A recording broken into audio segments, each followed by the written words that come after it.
everyone, it's Bina 007 back for another 10-minute movie review, wishing you a happy new year. Today we're going to talk about The Society of Snow, which is the latest film from Spanish director J A Bayona, who you may know from 2016's A Monster Calls, which was one of the most moving films I saw at that year's film festival. He is back on Netflix this time with a recreation of the infamous 1972 Andes air crash.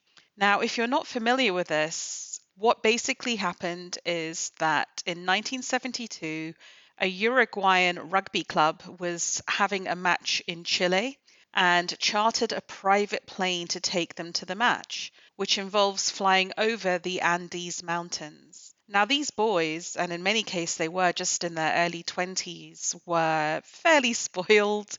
Young college students. They were living in a beautiful town in Uruguay by the sea.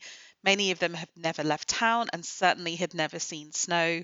And they approached this flight and this trip to Chile as amazingly good fun, really high spirits.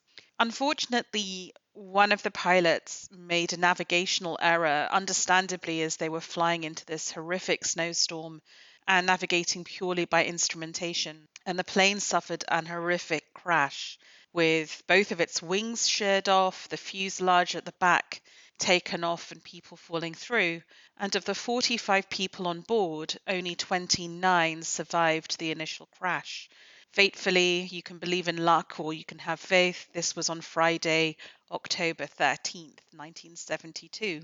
Now, I don't think it's a spoiler because this happened 35. I don't think this is a spoiler because it happened so long ago and has been covered so often in the media. But if you don't want to know what happened next, I suggest skipping the next couple of minutes of explanation here. Effectively, you now have these young men and a few women trapped on the mountain. There is very little food, only what they've brought with them, so they have to ration it. The radio that they have tells them that the search and rescue has been called off after 10 days because, they can themselves see the flights flying overhead, but this little plane, white plane against the snow, is hard to pick out. And they come to the fateful decision, as they are wasting away from starvation, that they are going to eat the passengers who died on impact. And this is a very profound decision that they have to take. And for some of them who aren't particularly religious, there are some medical students on board as well.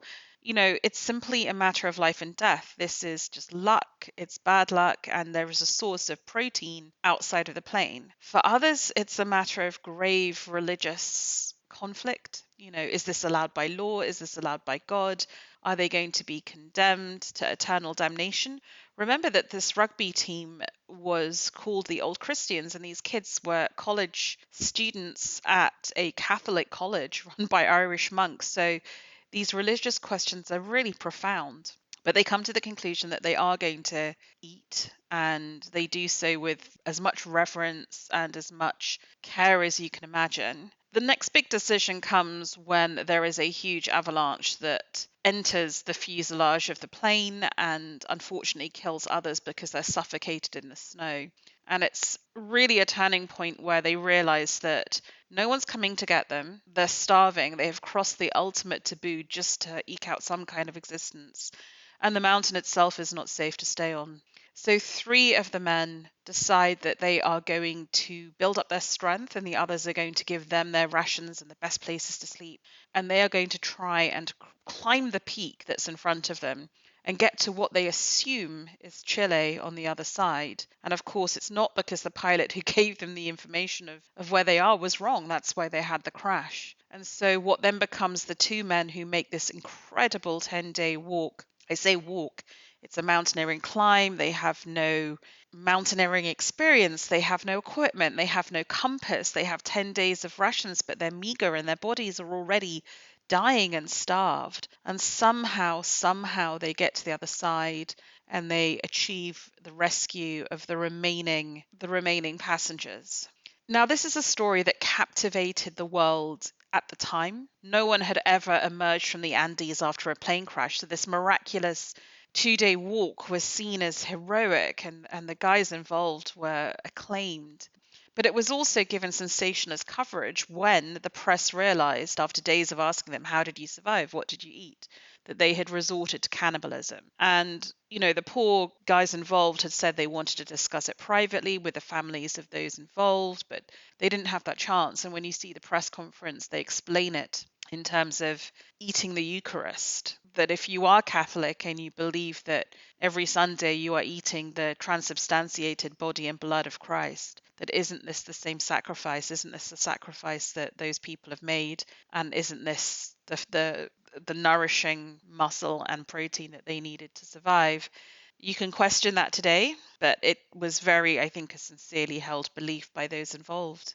So as I said, the press coverage was huge, and the books, the testimony, the photographs, and indeed the film started almost immediately.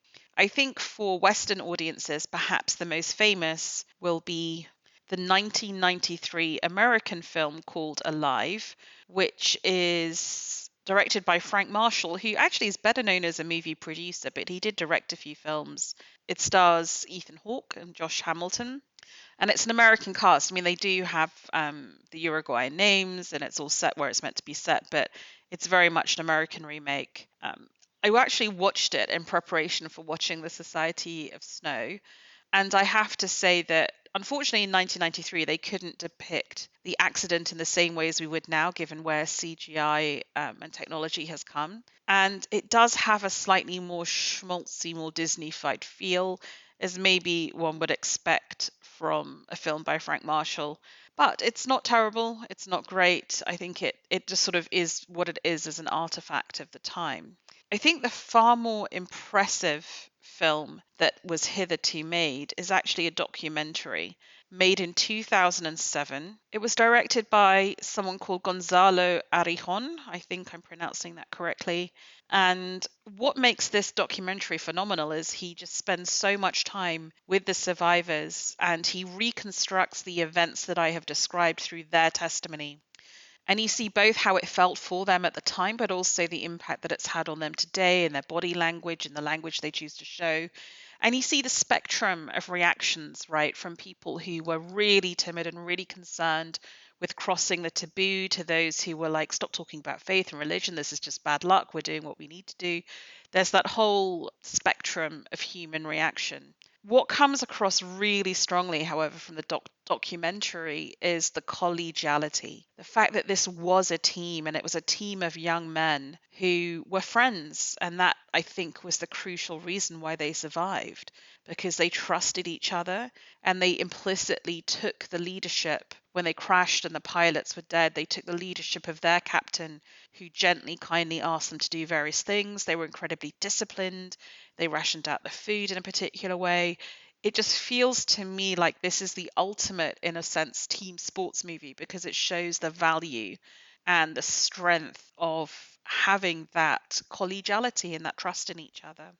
It's a tremendously moving documentary. It's beautifully constructed, very fair, very well balanced.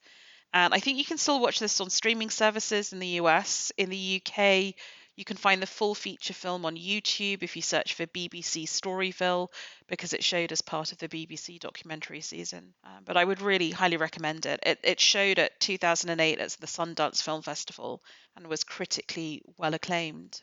Which brings us to this new version, which is a fictional recreation of the same events. As I said, directed by J A Bayona, but taking a very different approach to that of Alive. The cast is made up of actors from Uruguay, from wider South America. It is scrupulously well researched. There is real care and attention to honouring the people, both who died and those who survived. It's technically incredibly accomplished. The cinematography and the CGI, the way they show the crash, is petrifying, visceral. I mean, this is really what cinema can do now. It can put you right in that moment of fear. The same with when they have the avalanche. I also feel that the performances are incredibly strong, and you really come to know. I mean, it's hard to know all of the characters, but you really come to know them and see the differentiated personalities. You feel for them. the jubilation when they're rescued, but also the kind of what comes next. And I think it's really fascinating that Bayona chooses to end the film on these boys now all rescued. Sadly, not all rescued, but those that have been rescued in hospital. They've been cleaned up, they're in good care. And they arrange themselves as they did in front of the fuselage, the Society of the Snow. Again, they're going to have to get through the aftermath of this, the questions from the media, the questions of themselves and their consciences of what happened. But the profound message of this film is that it's all about taking care of each other and bringing each other through. It is an uplifting message, but it's not one that shies away from the costs of that. I said that I found it an interesting place to end because where the documentary ends is in the press conference given by one of the men who had successfully hiked back, who tried to explain what happened, the intimate act, as he keeps saying, of the cannibalism. And in a sense, I like that J A Bayona doesn't end there because that isn't really what you should remember from this, although, of course, it is the most sensational part of it. What you should remember is what allowed these people to survive and to will each other to survive. That is, I think, the true story of this, or part of the story equal to the sensationalist story of the cannibalism. Overall, I think this film is incredibly powerful. Its emotional impact is truly earned. And although I think many people will remember it in retrospect for the amazing technical accomplishment of the crash and some of the more fantastical action sequences, it's the quiet moments. It's the quiet moments of the script when the actors are just talking in twos and threes about how they feel about their lives, about their faith, about what has brought them here, when they're debating with each other about whether to lose hope or whether to carry on. Honestly, the acting performances here are so strong. It's one of the finest ensemble cast performances I've seen in quite some time. So I would really strongly and highly recommend that you watch The Society of Snow. It's on Netflix on global release, having closed the Venice Film Festival, so it's very easy to access. I would strongly urge you to watch it in the original Spanish with English subtitles, even though Netflix gives you the option to watch it with an English dub. And I would really recommend that if you find this story fascinating, and I'm not sure how you wouldn't, that you also watch the documentary Stranded, because it's a wonderful complementary piece and it really shows you those characters as they went through what they went through in their own voices, which I think is incredibly powerful. And, just kudos to J A Bayona. At the end of his film, he matches up the pictures of the real people and then the people playing them. And you get from that, in the sensitive way it's shown, the real care that has been taken over this film. And I think it comes through in every single frame. So I really hope you are as affected and moved by this film, or these films, as I was. I'd love to hear from you. Please feel free to leave a comment on the YouTube channel or on the blog at Bina007.com. That's actually Bina007.com. Thank you for listening.